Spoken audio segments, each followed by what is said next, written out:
সমুচার বেঁচে যাওয়া পুর দিয়ে কিছু একটা বানাবো ভাবতেছিলাম, তো ভাবতে ভাবতে মনে হলো অন্তন বানাই, এটাকে আমি ভিজিয়ে রাখলাম। এরপরে দেখো আটাটা রেডি করছি। সবচেয়ে বড় ভুলটা করতেছে এখন এই যে তেল দিয়া, সব জায়গায় আসলে তেল চলে না, বুঝছো? তেল দেওয়া না, এই যে শীতটাকে বানিয়ে নেওয়ার জন্য আমি আটাটা মাখাচ্ছি। তেল দেওয়ার কারণে আমার সর্বনষ্ট হয়েছে দেখো। তারপর আমি অন্তনটা বানাবো, কেমন হয় তোমাদের সাথে শেয়ার করবো।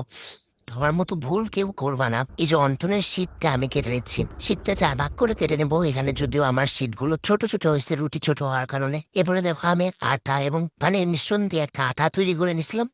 এটা দিয়ে আমি ঠিক এইভাবে ভাঁজ দিয়ে নিতেছি।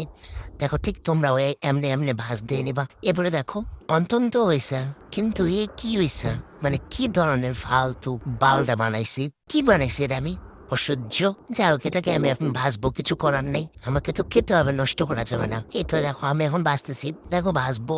এখন ভাসতে যে মনে হচ্ছে সালাদ কি ভুল করছি, পরে মনে হয়েছে ওরে সালাদ তেল দিয়ে আমি সর্বনষ্ট করছি। এদিকে মায়া দেখছো কাশি, মায়া কাশি দিছে। এখন দেখো আমার অন্থন রেডি, কিন্তু আমার তো মনে হচ্ছে আমি অন্থন খাচ্ছি না সিঙ্গারা খাচ্ছি। মানে ফাউল, ফালতু কুন্টিকার, মানে সিঙ্গারা হয়ে গেছে অন্থন না হয়ে বাল বানাইছি দেশ শালা, আর বানাবোই না।